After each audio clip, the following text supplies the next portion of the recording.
The image of Sally Field that lives in the collective memory of Hollywood is one of warmth, vulnerability, and an almost radiant sincerity. We remember her as the spirited teenager on a surfboard, the flying nun with a heart of gold, or the grieving mother in a southern cemetery. She is the actress who famously stood before the world and expressed her raw gratitude for being liked. But beneath that celebrated exterior of soft smiles and emotional transparency lies a woman of formidable strength who refused to be diminished by the egos of powerful men. While many Hollywood stars choose to bury their on-set grievances, under layers of polite public relations, Sally Field once broke the silence with a confession that stunned the industry. She didn't just have a difficult time with a particular co-star, she truly hated him more than anyone she had ever worked with. That man was the equally legendary Tommy Lee Jones. Their conflict wasn't a mere clash of schedules or a simple misunderstanding. It was a collision of two immovable forces, a woman who had finally found her voice, and a man whose domineering presence threatened to silence it. This deep-seated animosity born on the set of a long-forgotten film serves as a window into the real Sally Field. It reveals a woman who transitioned from a shy, insecure girl in Pasadena to a dramatic powerhouse who would no longer tolerate condescension even from the most respected actors in the business. To understand why she carried this grudge for decades, we have to look past the Oscars and the accolades to the moments where her professional dignity was put on the line. This is the story of how Sally Field stopped trying to be liked and started demanding the respect she had rightfully earned, proving that even the most beloved sweethearts have a limit they will not let anyone cross. The story of Sally Field begins far from the glitz of Oscar night in the suburban sprawl of Pasadena, California. Born on November 6, 1946, Sally Margaret Field was essentially a child of the industry, though her entry into that world was marked more by emotional complexity than by silver spoon privilege. Her mother, Margaret Field, was a working actress, and her stepfather was the well-known actor and stuntman Jock Mahoney. While these early Hollywood ties provided her with a roadmap into the entertainment world, the household environment was fraught with the challenges of a blended family and deep-seated emotional struggles.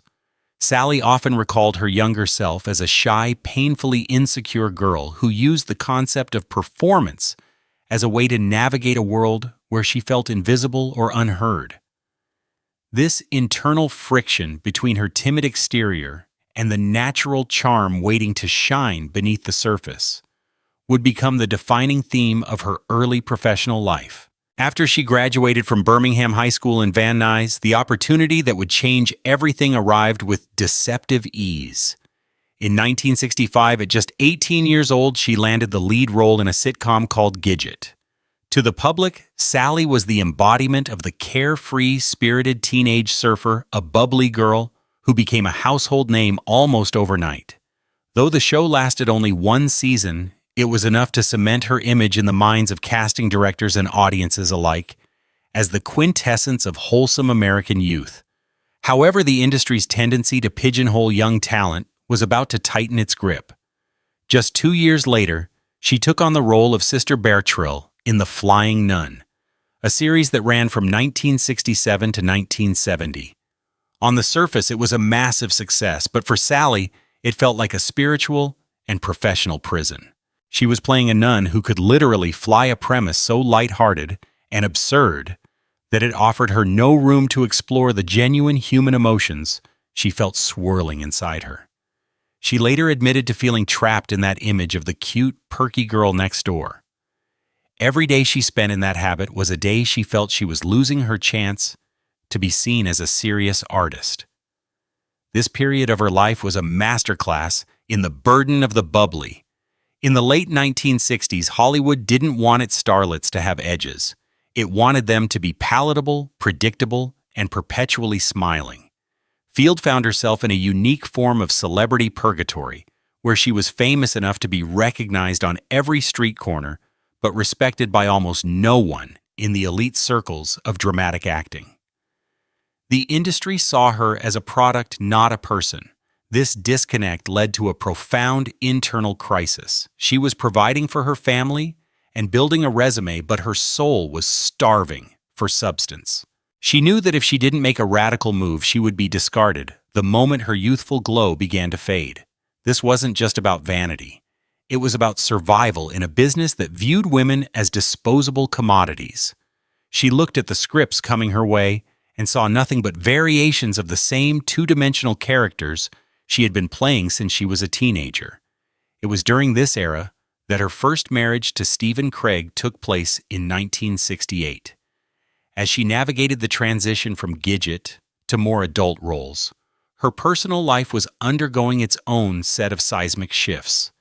She was a young mother welcoming her sons Peter and Eli, while simultaneously trying to convince the world that she was capable of more than a laugh track. The pressure was immense. She was living a double life, a beloved TV sweetheart by day, and a determined, often frustrated seeker of truth by night. She realized that the only way to break the mold was to dismantle it entirely. She had to stop being Sally the product and start becoming Field the actor. This meant walking away from the security of sitcoms and stepping into the high-stakes world of method acting. She sought out the legendary Lee Strasberg at the Actors Studio, a move that many in the industry at the time viewed as a desperate attempt at reinvention. But for Sally, it was a necessary rebirth. Under Strasberg's tutelage, she began to strip away the artifice of her television training.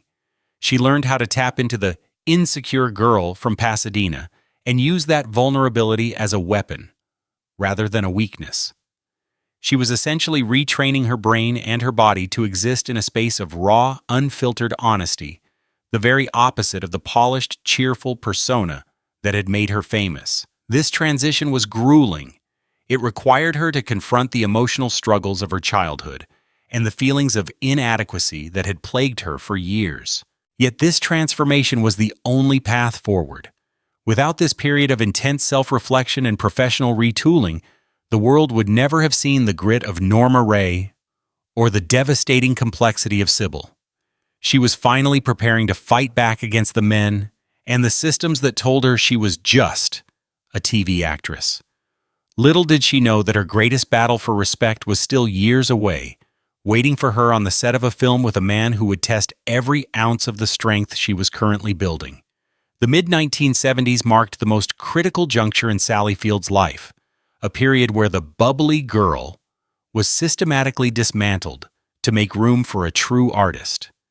This evolution was not a stroke of luck. It was the result of a deliberate, agonizing choice to reject the safety of her established fame. While the public still associated her with the cheerful, gravity-defying Sister Bertrill Field, was deep in the trenches of the Actors Studio, studying under the legendary Lee Strasberg. This experience was more than just an acting class. It was an emotional excavation. Strasberg's method demanded that she reach into the shy, insecure parts of her psyche and use them as fuel for her craft. This period of study transformed her from a beloved television sweetheart into a serious, dramatic force, ready to take on roles that demanded raw humanity rather than a scripted smile. The first true test of this transformation came in 1976 with the television movie Sybil. This wasn't just another job. It was a high-wire act. Field was tasked with portraying a young woman suffering from dissociative identity disorder, a role that required her to inhabit multiple distinct personalities, each with their own trauma and emotional vocabulary. The industry watched with skepticism. Many doubted that the girl from Gidget possessed the range for such a harrowing, complex performance. However, when Sybil aired, the skepticism evaporated instantly. Field's portrayal was nothing short of transformative. She moved through layers of grief, fear, and fractured identity with an intensity that left audiences and critics breathless.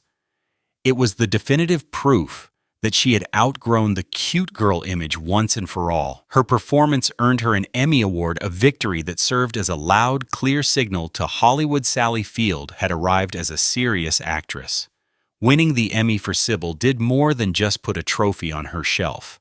It fundamentally shifted the power dynamic between Field and the industry. For the first time, she wasn't being told what to do. She was being sought out for her talent. This newfound respect opened doors to the kind of roles she had dreamed of during her years in The Nun's Habit characters, with grit, agency, and complicated internal lives. Yet even as she ascended the ranks of dramatic prestige, Field remained grounded by her personal life.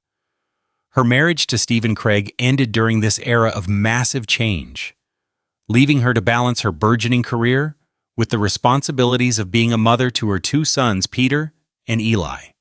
This duality of being a powerful, sought-after artist on set and a grounding presence at home became the engine of her resilience.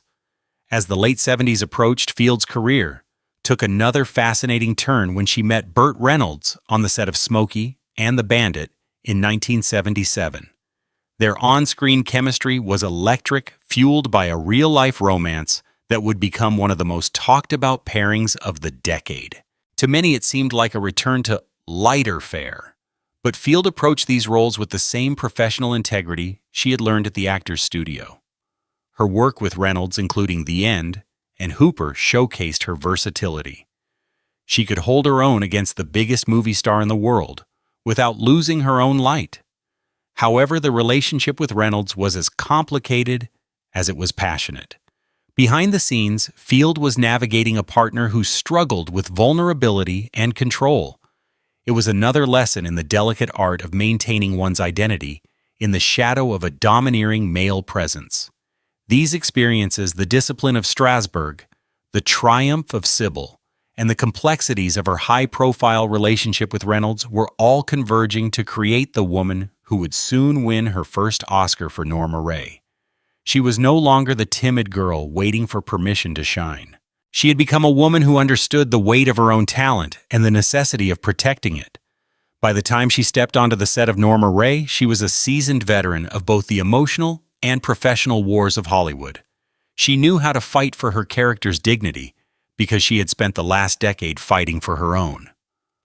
The bubbly girl was gone, replaced by a dramatic force that refused to be silenced, even as she prepared to encounter the most difficult professional challenge of her life, a man named Tommy Lee Jones. By 1975,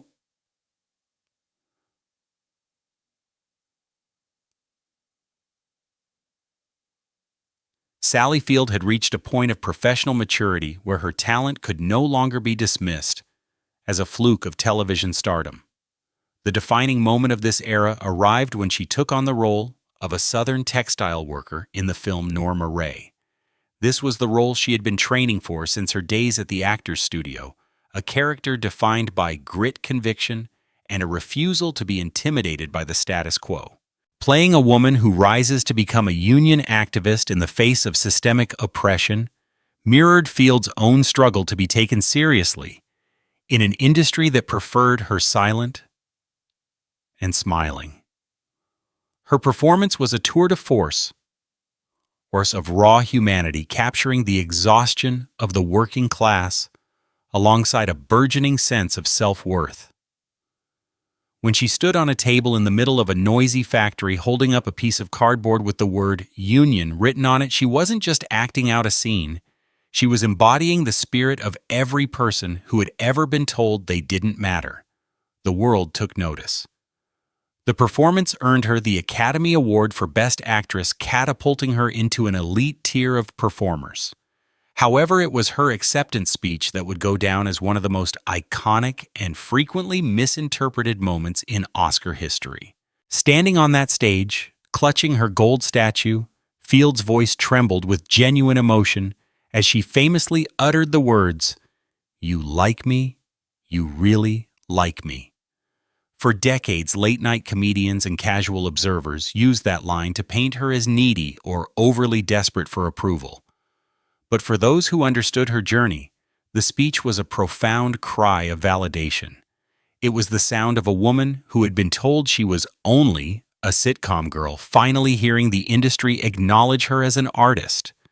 It wasn't a plea for affection. It was a realization that she had finally broken through the glass ceiling that had been hovering over her since Gidget. This period of her life was also defined by her high-profile relationship with Burt Reynolds.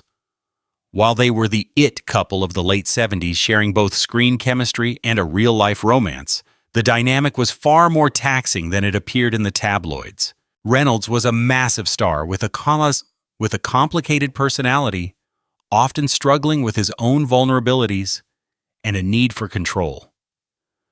Field later described their time together as emotionally complex and at times incredibly difficult. She was navigating a career that was finally taking flight while being tethered to a relationship that demanded a great deal of her emotional energy. Despite the public fascination with their pairing, Field was learning that fame and love do not always offer the stability one craves. Their relationship eventually came to an end by 1982, leaving Field to continue her journey as a single mother and an increasingly independent creative force. The success of Norma Rae gave her the leverage she needed to choose projects that challenged the traditional Hollywood narrative of what a woman of a certain age could achieve. She wasn't just looking for leading roles, she was looking for characters with agency.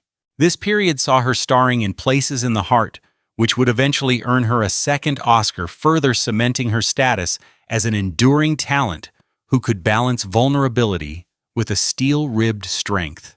She was proving that her power as an actress wasn't fleeting. It was a permanent fixture of the cinematic landscape. However, the 1980s also brought professional challenges that would test her resolve in ways she hadn't anticipated. Even with 2 Academy Awards in her pocket, she would soon find herself on a film set where her accolades meant nothing to a man who saw himself as the only true professional in the room. It is often assumed that once an actor reaches the level of Oscar winner, the days of being treated like a novice are over. For Sally Field, this was far from the truth. The industry still harbored deep-seated biases against TV actors, and there were those who viewed her success with a degree of skepticism or even disdain. As she prepared to film Backroads in 1981, she was at the peak of her powers, yet she was about to encounter a co-star whose approach to acting was the polar opposite of her own. While Field believed in collaboration, empathy, and emotional transparency, Tommy Lee Jones was a man known for his brooding intensity and a methodical, often dismissive attitude toward others. The stage was set for a collision that would leave a lasting mark on her memory. She was no longer the girl who was just happy to be there. She was a decorated professional who expected to be treated as an equal. When she wasn't, the result wasn't just tension, it was a genuine, visceral hatred that she would eventually share with the world. The year 1981 should have been a period of professional celebration for Sally Field. She was coming off the monumental success of Norma Rae with an Academy Award in her hand, and the respect of the industry finally within her grasp. However, the production of the romantic comedy drama Backroads would prove to be one of the most grueling and emotionally draining chapters of her entire career. It was here that she was paired with Tommy Lee Jones, a rising star known for his intense, gritty performances and an uncompromising dedication to his craft. On paper, they were a powerhouse duo, 2 Oscar-caliber actors, bringing raw energy to a story about 2 drifters navigating the American South.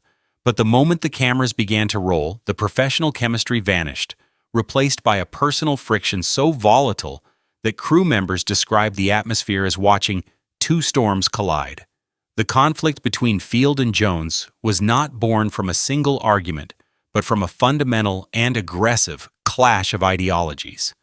Field, a devotee of the Lee Strasberg method, approached her work through a lens of emotional transparency, collaboration, and mutual respect. She believed that for a scene to resonate, there had to be an exchange of energy between performers, a shared vulnerability. Tommy Lee Jones, however, was famously brooding, methodical, and often dismissive of others' input. His approach was solitary and domineering, a style that left little room for the empathy Field required to do her best work. Field later described him as impossible to deal with, stating bluntly that she truly hated him more than anyone she had ever worked with. For Field, the most galling aspect of Jones's behavior was his perceived condescension. Despite the fact that she had already won an Academy Award and proved her dramatic mettle in Sybil Jones, treated her with a level of dismissiveness that felt like a direct assault on her professional dignity. He could be condescending, she later explained, noting that he often acted as if she didn't know what she was doing. For a woman who had spent over a decade fighting to escape the cute TV girl label, this was an unforgivable insult. She wasn't a novice looking for direction. She was a peer who expected to be treated as such. Instead, she found herself in a constant battle for space and respect against a man who refused to give an inch. The tension on set was palpable, marked by long, icy silences and visible animosity that left the crew feeling as though they were walking on eggshells. Jones's domineering attitude clashed sharply with Field's refusal to be intimidated. Unlike her younger, more insecure self, the Sally Field of 1981 gave as good as she got. She did not back down from his intensity, and this resistance only seemed to fuel the fire between them. The irony of this situation was that their off-screen hostility translated into a remarkable on-screen presence. Because their characters were supposed to be at odds, the genuine irritation and anger they felt toward one another provided a realism that no amount of acting could replicate. Field later admitted that she stopped pretending to be angry during her scenes with Jones. She simply was angry. Every look of frustration, every sharp line of dialogue, and every moment of emotional exhaustion captured on film was fueled by her real-life desire to be anywhere else but in a room with him. She channeled every ounce of the irritation she felt into her character, describing the process as cathartic in a strange way. However, this catharsis came at a high emotional cost. By the time production wrapped, Field had reached her limit. She made it clear to her representatives and the industry at large that she would never work with him again, stating plainly that she couldn't stand being in the same room as him. While Tommy Lee Jones largely remained silent about the feud, brushing off rumors as nonsense, Field's candor became a hallmark of her legacy. She refused to sugarcoat the experience or participate in the typical Hollywood charade of pretending that every co-star is a lifelong friend. Her honesty about the Backroads experience was a final act of rebellion against the bubbly image that had been forced upon her early in her career. She was a woman who had survived the industry on her own terms, and if that meant admitting she hated a colleague, she was more than willing to speak her truth, regardless of how uncomfortable it made the public feel.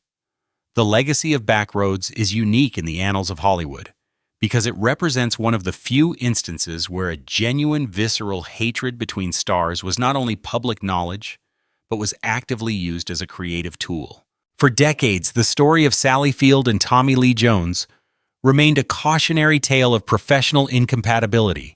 Field was unyielding in her assessment, frequently reminding the public that talent, no matter how immense, did not excuse cruelty or a lack of basic human decency. She had survived the production of the 1981 film by channeling her irritation into her performance, a technique that left her feeling both triumphant as an artist and hollowed out as a person. Once the final frame was shot, she walked away from the set with a promise to herself that she would never subject herself to Jones's domineering presence again. However, the passage of time has a way of softening even the sharpest of grudges, and the story of Field and Jones eventually took a turn that few in Hollywood expected. After nearly 30 years of silence, the two legends found themselves in the same orbit once again during the 2012 production of Steven Spielberg's Lincoln. By this time, Field was in her 60s and had nothing left to prove. She was a dual Academy Award winner and a respected elder stateswoman of the industry. Jones, too, had aged into a revered, if still gruff, figure of American cinema. The tension that had defined their youth was replaced by a surprising moment of grace. Field later revealed on The Ellen DeGeneres Show that Jones approached her during an event and offered a sincere apology for his behavior 3 decades prior admitting that he had been difficult during the filming of Back Roads. This reconciliation allowed them to collaborate on Lincoln as Mary Todd Lincoln and Thaddeus Stevens, respectively. The sparks that flew between them this time were purely professional, born of mutual respect, rather than personal animosity. Both received Academy Award nominations for their roles, proving that while they may never have been the best of friends, they were finally able to exist in the same room without the storm of the past colliding. For Field, this full-circle moment was a testament to her own growth. She had held on to her truth for 30 years, and in the end, it was that very truth that forced a change in the dynamic. She didn't have to sugarcoat her hatred to get an apology. She simply had to wait for the world to catch up to her standards of respect. Beyond the headlines of her feuds, the 1990s and 2000s saw Field embrace the role of a Hollywood matriarch, both on and off the screen. Her performance as the mother of Tom Hanks in Forrest Gump became iconic, demonstrating a maternal wisdom that felt grounded in her own real-life experiences with her 3 sons. She returned to television with a vengeance, earning critical acclaim and further Emmy Awards for her work on ER and Brothers and Sisters. In these roles, she portrayed women who were strong, compassionate, and deeply flawed reflections of the complexity she had fought so hard to bring to the screen since her early days in sitcoms. Motherhood, she often stated, remained her greatest source of stability and strength, grounding her through the various marriages and professional battles that defined her life. In 2018, Field offered the ultimate look behind the curtain with her memoir, In Pieces. The book was not a standard celebrity autobiography, but a raw, honest excavation of her life, including the emotional struggles of her childhood, her complicated romance with Burt Reynolds, and her battles for self-esteem.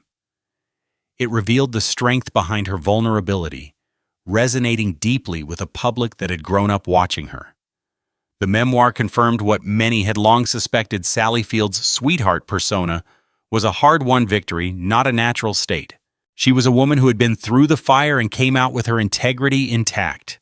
Her refusal to be intimidated by men like Tommy Lee Jones or to be silenced by the expectations of the industry became a blueprint for younger actresses seeking to find their own voices in a business that still often prioritizes male egos.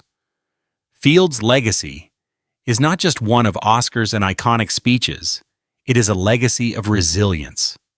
She reminded the world that surviving Hollywood is an art form in itself.